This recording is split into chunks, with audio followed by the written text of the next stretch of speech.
Kelly? Don't tell me, what are you doing here?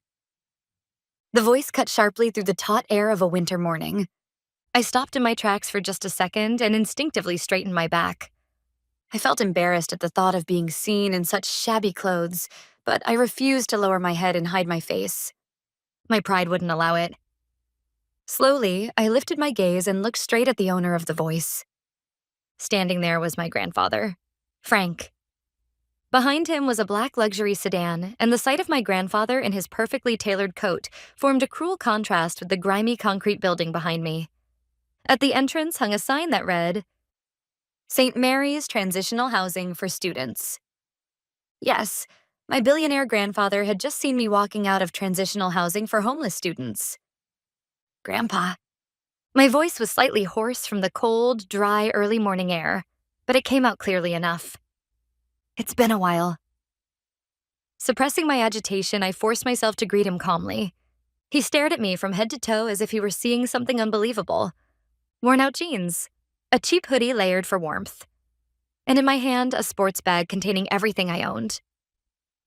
Why are you coming out of a place like this? Kelly, answer me. His voice was trembling, not with anger, but with deep shock and fear at the reality that his beloved granddaughter was living in student transitional housing. There are reasons, but I'm fine. I'm still going to school and I'm managing somehow. Fine? There's no way this is fine. He raised his voice, and passers-by turned around in surprise. Striding toward me, he grabbed my now thin arm tightly. What happened to the house? The house I gave you. I frowned at the words that burst from his mouth. The house? I didn't understand what he meant. What are you talking about? What house? The house I gave you 6 months ago for your 20th birthday? A furnished 3-bedroom house in the Riverside district. Why aren't you living there?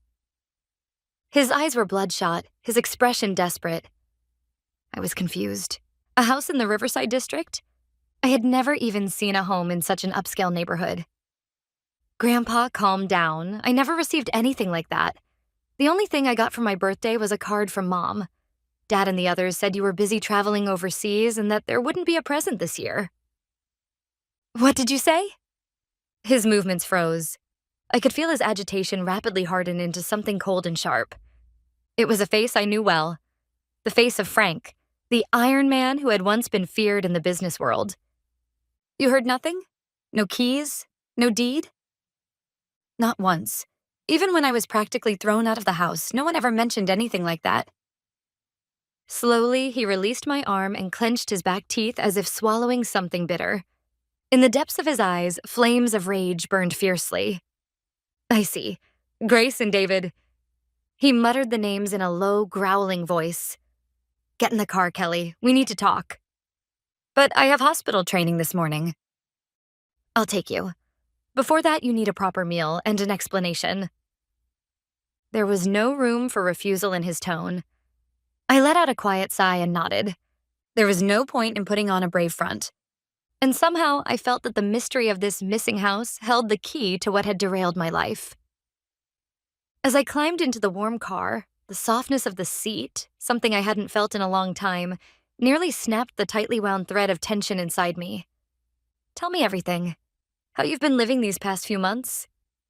And what happened to that house? Still staring out the window, I opened my mouth quietly. It's a long story, but if you're willing to listen... And so I began to speak. Sleep was a luxury for me. At the time, my average sleep was 3.5 hours a night. If I managed 4 hours, it felt like a miracle. A holiday. Every morning I woke up from sheer tension before my 4 a.m. alarm ever rang. I'd splash my face with cold water and look at the dark circles reflected in the mirror, whispering to myself, just a little longer, just 2 more years. Along with my nursing studies and clinical training, I was working 2 part-time jobs. From early morning until mid-afternoon, I endured grueling clinical rotations at the university hospital. In a constant state of tension, I ran around checking patients' vital signs, assisting with hygiene care, and writing reports, until my legs felt like they might give out. In the evening, I worked as a waitress at a diner near campus, and from midnight, after the diner closed, I cleaned office floors for a 24-hour cleaning company. That was also my study time. In empty, silent office buildings, I pushed a mop while reciting anatomy and physiology terms under my breath. During my 15-minute breaks, I desperately scanned a vocabulary notebook pulled from my pocket. Kelly, you look awful again. Why don't you take a little time off? The diner manager said it out of concern, but all I could do was shake my head. I'm fine. I have to earn my rent and pay for my textbooks. That was the truth. I had nowhere I could rely on. The only saving grace was that my grandfather Frank paid my university tuition directly. It's worth investing in anyone who truly wants to learn. That was his policy. If it weren't for him, I would have dropped out of college long ago. When I dragged myself back to my parents' house after 2 a.m., exhausted beyond words, the living room lights were always blazing. The TV blared loudly, mixed with bursts of laughter. There, sprawled across the sofa, were my unemployed sister Ashley and her husband Chris, surrounded by empty pizza boxes and beer cans. "Oh, you're home, Kelly. You're late," Ashley said without taking her eyes off the TV. "Hey, could you run to the store and get some ice cream? Vanilla." "I just got back. Go yourself." "Huh? We're tired." "Tired? From lying around the house all day?" My parents were even worse. They took the $500 I paid every month toward household expenses as if it were their natural right. "Kelly, have you paid this month yet? The electricity bill went up, so starting next month, make it $600. "Mom, my part-time wages are already at their limit. Why don't you ask Ashley and Chris to contribute too?" The moment I protested, my mother's face hardened. "Ashley has it hard. She has 2 small children. You're single and carefree, aren't you? We're family. It's only natural to support each other." The word carefree stabbed into my chest like a sharp knife. What part of my life was carefree? Every day felt like walking a tightrope. If I caught a cold and missed work, I risked losing my food money for the following month. Still, I endured it. Someday, once I earned my license and became a registered nurse, I could leave this house and live on my own. That hope alone kept me going. One night, the moment I opened the front door, the rich aroma of roast beef and red wine filled my nose. My stomach growled loudly, against my will. Lunch that day had been nothing more than a single jelly drink gulped down on the move. I was dizzy from hunger and exhaustion, but I knew all too well that this feast wasn't meant for me. When I stepped into the living room, it felt like entering a different kingdom. The dining table was covered with lavish dishes, and my mother Grace, my father David, my sister Ashley, her husband Chris, and their 2 sons were eating cheerfully. "Oh, you're back?" My mother noticed me and paused with her fork midair. In her eyes, I caught a faint trace of annoyance, as if an interruption had arrived. "Welcome home, but I'm sorry. Today is Ashley's recovering from childcare party. We didn't prepare anything for you." Without a word, I took off my shoes and headed for the kitchen refrigerator. There should have been the salad chicken I'd splurged on with my own money after getting paid yesterday. My lunch for tomorrow. But when I opened the fridge, it was gone. "Hey, where's my chicken?" When I turned around, Chris wiped sauce from his mouth with a napkin and said casually, "Oh, that? Sorry about that. I used it as an appetizer earlier. The expiration date was coming up anyway, so I took care of it." Took care of it? That was my lunch for tomorrow. I bought it with my own money. "Don't be so picky, Kelly." Ashley cut in, swirling her wine glass. "It's just a few dollars. Why get so worked up? Chris is under a lot of stress from job hunting right now. If you're family, shouldn't you want to help your brother-in-law get some nutrition?" The last time Chris had gone to a job interview was over 6 months ago. I knew exactly how he spent his days. Online games and sports on TV. My hourly wage is low. Do you have any idea how long I have to work just to afford that chicken? When I raised my voice, my father David slammed his hand on the table. "Kelly, how dare you speak to your sister like that? You're being narrow-minded. This is a good opportunity. Let's talk about money." He placed a thick envelope on the table. Just from the bulge of the bills inside, I could tell it was a substantial amount. He slid the envelope, not toward me, but toward Ashley. "Here you go, Ashley. This month's support. There's $2,000 in there." My eyes widened. $2,000. He handed it over effortlessly to a daughter who didn't work at all. "Thank you, Dad. This really helps," Ashley said, hugging the envelope with a beaming smile. "Wait a second. Dad, when I asked you for help with my textbook costs last week, you said you couldn't afford it, didn't you? So how can you give Ashley that much money every month? My mother answered with a sigh. Kelly, you really don't understand. Ashley has a family to protect. Appearances matter. And we can't let the children feel miserable, can we? They need dignity. Dignity? Don't I need dignity too? You're single. Living for one person is manageable. Ashley and her family are just in her charging phase of life. I swallowed my anger and retreated to my room. But the moment I opened the door, I was struck speechless. My small room, supposed to be my sanctuary, had been ransacked. The anatomy notes I'd spread across my desk were scattered all over the floor. My precious textbooks were scribbled over with crayons, and several pages had been torn out. On the bed, my nephews were jumping up and down with their shoes still on. What do you think you're doing? When I shouted, the kids burst into tears in surprise, and Ashley came rushing in. Hey, what do you think you're doing to my children? Look at this. My notes are ruined. I have a test tomorrow. They're just pieces of paper, aren't they? The kids were just playing. Try being more open-minded. Honestly, studying all the time really warps your personality. She tossed out those parting words and left the room with the children. When silence returned, I sank down onto the floor, clutching my torn notebook in my hands. I'll leave this house, no matter what. That determination alone kept me from losing my sanity. But I didn't know then. I didn't know that by that point already, my golden ticket out of this hell had been concealed and crushed by my own parents. My 20th birthday fell on a gloomy, rain-soaked Tuesday. I hadn't expected anything.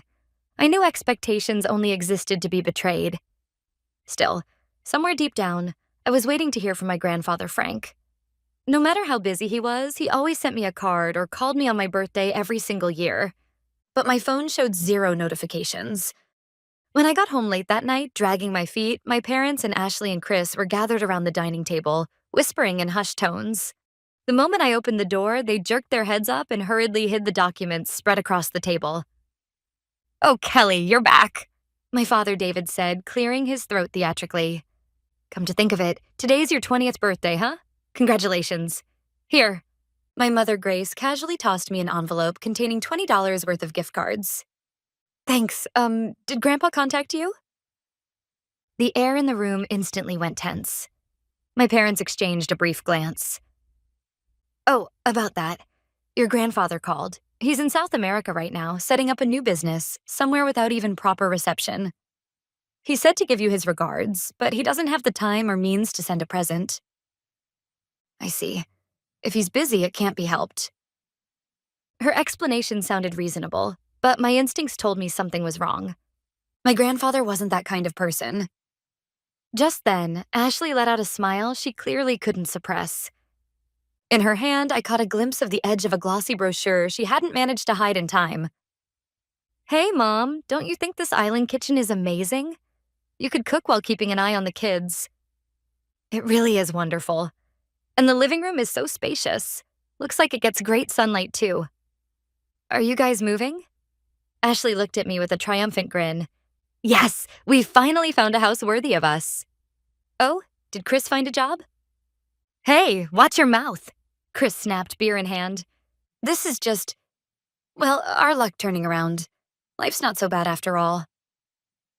I lost interest and headed for my room. They probably got the money from our parents again. What I didn't know, what I couldn't have known, was that among the documents they'd hidden was a property deed with my name on it.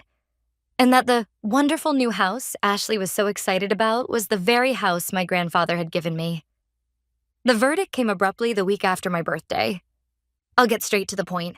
We're moving out of this apartment at the end of the month, my father said in a businesslike tone after dinner. Moving out? Where are you going? We're moving to Ashley's new house, my mother continued. It's a wonderful place. We'll all live together and help take care of the grandchildren. Ashley snorted smugly. That's right. There are plenty of rooms. In exchange for taking care of Mom and Dad in their old age, we prepared spacious rooms for them. How did you even afford something like that? That's none of your concern. My father cut in sharply. What is important is this. There's no room for you there. It felt as though time itself had stopped. What do you mean? Exactly what it sounds like. That house is a sanctuary for Ashley's family. You're 20 now, aren't you? Don't you think it's shameful for an adult daughter to keep leeching off her parents? Leeching? I pay my own tuition and living expenses.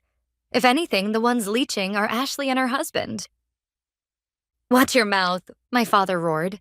Your sister has just seized a major opportunity in life. And instead of celebrating her, all you can think about is yourself and where you'll live. How selfish can you be? Selfish? You're telling me I'm losing my home. That's why we're telling you to become independent, my mother said, her voice gentle but her eyes cold. Take this as your chance to start living on your own. You'll be out by this weekend. Pack your things and leave. We won't tell you our new address. This is tough love, so you won't come crawling back. Try to understand our intentions as parents. Parental love. How could they even bring themselves to use such a word? Their true intentions were painfully obvious. They no longer needed the money I earned. That weekend, I left the apartment with 2 suitcases stuffed with everything I owned and a single backpack. My family had already moved their belongings out and left. Without me. With nowhere else to go, I eventually ended up at a student transitional housing facility on the outskirts of town. Nights there were never quiet. Coughing echoed from every direction, moans from people trapped in nightmares. The stench of bleach mixed with mold hung in the air. I was forced to provide a urine sample with the bathroom door open, right in front of a supervisor. I bit my lip until it bled, holding back tears as I complied. I was a future medical professional. I had never once touched drugs, and yet in that place, I was nothing more than a number under supervision. At night, I slept clutching my backpack to my chest like a baby. Inside were my expensive medical textbooks and the little cash I had left. Even shoes were stolen there, so I tied my sneaker laces around my wrists before crawling into bed. At 5 a.m., we were shaken awake. After cleaning duties, I changed into my white clinical uniform in a public restroom near the station. That was where Kelly, the diligent and outstanding nursing student, existed. One rainy day, shaking with a high fever in the transitional housing facility, I scrolled through social media on my phone. A photo posted by Ashley appeared. In a spacious, modern living room, the whole family stood smiling, glasses raised, gathered around a glowing fireplace. The caption read, "Our first party in our new home. Grateful for the best family ever." Through the window behind them, I could see the beautiful night view of the Riverside district. Why was I shivering in a moldy bed while they warmed themselves by a fireplace? I cried until I had no tears left, burning with frustration and injustice. And then, the next morning, as I staggered out of the transitional housing facility, my grandfather Frank's car was waiting right in front of me. When I finished telling him everything, the feared Iron Man, Frank covered his face with both hands, his shoulders shaking as he cried. "I'm sorry. I was a fool. I trusted your parents too much." He wiped his tears and looked at me with eyes full of resolve. "Kelly, listen carefully. That house Ashley is living in, the one in Riverside, I bought it with my own money and registered it in your name. It is your house." "What?" "The deed and the keys were entrusted to your parents through my lawyer. I told them it was a surprise for you. They stole it, deceived you, and even drove you out." A cold chill ran down my spine. That house, the one Ashley had bragged about as being worthy of them, was mine? That can't be true. It is, and I'll prove it. My grandfather placed me in a luxury hotel suite and made sure I ate properly. While I rested, he called my mother Grace. "Dad, how's the business in South America?" Her syrupy voice came through the speaker. "Going well. By the way, how is Kelly doing? I haven't been able to reach her." "Oh, she's doing great. She's enjoying living on her own in an apartment near her school. She said she wants to focus on her studies, so she asked us not to contact her too much." A lie. They didn't even know where I was. "I see. Actually, it looks like I'll be able to come home this Christmas. I was hoping we could all gather as a family." "Really? That's wonderful. Then you must come to the new house." "Oh, a new house. That sounds delightful. Kelly will be there too, I assume." "Of course. Yes. I'll invite her." Another lie. After ending the call, my grandfather spoke coldly. You heard that, Kelly. They wouldn't care even if you were dead, as long as their lies weren't exposed. He stood and gazed out the window. I've already contacted my lawyers, property records, transfer histories. Everything will be examined. And then, Christmas. He turned back to me and smiled gently. Until then, rest here. And on Christmas, you'll wear the finest dress and return with me to your house. On Christmas Eve night, I wore a deep crimson velvet dress my grandfather had chosen for me. You're beautiful, Kelly. This is who you were always meant to be. We stepped into the waiting limousine and then we headed toward the Riverside district. Soon, the car stopped in front of a grand estate with an imposing gate. There it was, the house I had dreamed of. A beautiful brick exterior, but hanging on the front door was a tasteless wreath that read, "Welcome to the Smith family." Are you ready? Yes, I'm ready. My grandfather rang the doorbell. From inside came my mother's cheerful voice. Coming, it must be the pizza delivery. The door opened. Merry Chris. The smile that had been spread across my mother's face froze instantly. Standing in front of her were the father who was supposedly in South America, and the daughter who was supposed to be missing. Father, and Kelly? This can't be. Why are you here?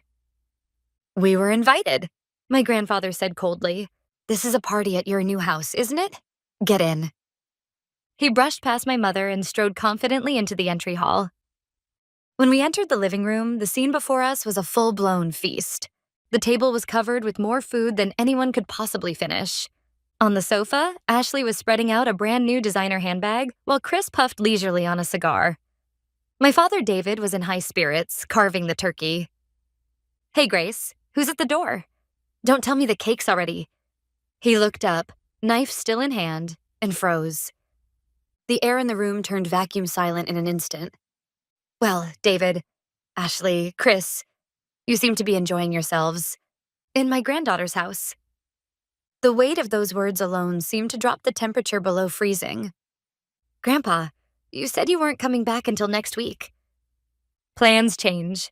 My grandfather pointed his cane toward the wedding photo of Ashley and Chris hanging on the wall. Explain this to me. Why are you living in the house I gave to Kelly? And why was Kelly forced to sleep in transitional housing for homeless students? Homeless? My father rasped, staring at me in my dress. What are you talking about? Kelly was living in an apartment. Silence. My grandfather's shout cracked like thunder. I'm not here for excuses. We are settling everything here and now. The police and the lawyers are already on their way. This is not a family meeting. This is a trial. Police? From afar, the sound of sirens began to grow louder. Dad, wait. This is all a misunderstanding. We were going to tell her today. We gave the house to Ashley. She has a family. She deserves it more. My mother screamed, trying to grab my grandfather's arm, but my grandfather slapped her hand away. There is no misunderstanding. What you did to Kelly is a crime. Embezzlement. Forgery of private documents. Fraud. At those words, Ashley, trembling, cut in. But Grandpa, Kelly is single. She can't manage such a big house alone. I have children.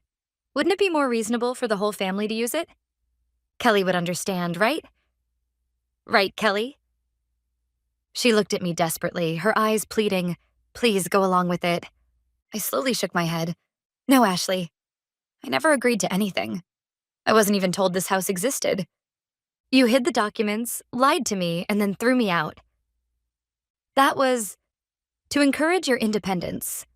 My father began, but before he could finish, 3 police officers and a lawyer entered. Mr. Frank Smith, we're here after hearing of your report.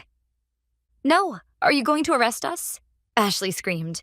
We are not making arrests at this time, the lawyer said calmly. However, this property belongs to Miss Kelly Smith. You have no legal right to reside here. This constitutes unlawful occupation, and you are required to vacate immediately. Immediately? From now? Chris shouted. It's snowing out there. We have kids. Where are we supposed to go? That's none of my concern, my grandfather spat. Did you worry about where Kelly would go when she was trembling alone in the dead of winter, living in transitional housing? Kelly spent 5 months in hell. You will now spend far longer facing the consequences of your own stupidity. Please, forgive us. My mother collapsed to the floor. If the monthly support stops, we can't survive. Support? That ends today. I've instructed my asset management firm to permanently stop all transfers to you. I've also revised my will. You will not receive a single cent. No, that's impossible. 72 hours, a police officer announced. You have 72 hours to collect your personal belongings and vacate. Formal eviction proceedings will follow. What followed was pure chaos. Ashley ran around clutching her handbags. Chris tried to carry out expensive liquor bottles and was stopped by the police. My parents screamed at each other, hurling blame back and forth. This was the true face of the family I had once longed to be loved by. They were nothing more than parasites, bound together by my grandfather's money and my sacrifice. At last, my grandfather delivered his final judgment. Never come near Kelly again. If you attempt to contact her, I will personally make sure you spend the rest of your days in prison. The heavy front door slammed shut. The sound was deep, final, and strangely refreshing. It marked the end of my past. It's over, Kelly, my grandfather said, pulling me gently into his embrace. This is your true home. I buried my face in my grandfather's chest, tears streaming down my face. They weren't tears of sorrow. They were tears of rebirth. 6 months passed after that upheaval, and spring arrived. My home is now wrapped in gentle sunlight. The living room, once cluttered and gaudy with my family's unchecked desires, has been reborn as a simple, calm space. As for what became of them afterward, this is what I've heard through the grapevine. My parents eventually divorced after tearing each other apart with constant fighting. My father, David, unable to find steady work because of his age, is scraping by with a traffic control part-time job. My mother, Grace, after going around begging friends for money, was abandoned by all of them and now lives in an old public housing unit. And my sister, Ashley, and her husband, Chris. For the first time in their lives, they are facing the reality of working up a sweat to survive. Ironically, the job Chris ended up with is as a night shift cleaner at the very same cleaning company where I once worked. Ashley, meanwhile, is frying potatoes in a fast food kitchen soaked in grease. They complain about back pain and low wages, apparently. But those are exactly the hardships I once endured in silence. A few times, letters and missed calls came from them. We're sorry. Don't you want to see your parents? And finally, please help us financially. I fed every letter into the shredder and blocked every number without hesitation. Would that seem cruel? No. This is a necessary wall I built to protect my dignity. I've now safely reached my final year of nursing school. My grandfather, Frank, often visits on weekends, and we spend time tending the garden together.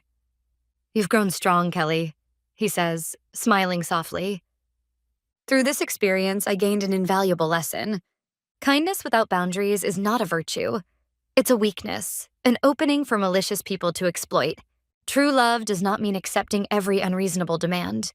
Having the courage to say no, and respecting one another as independent individuals, that is what makes a healthy relationship.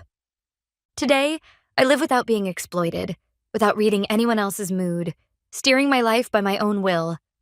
My true life has only just begun.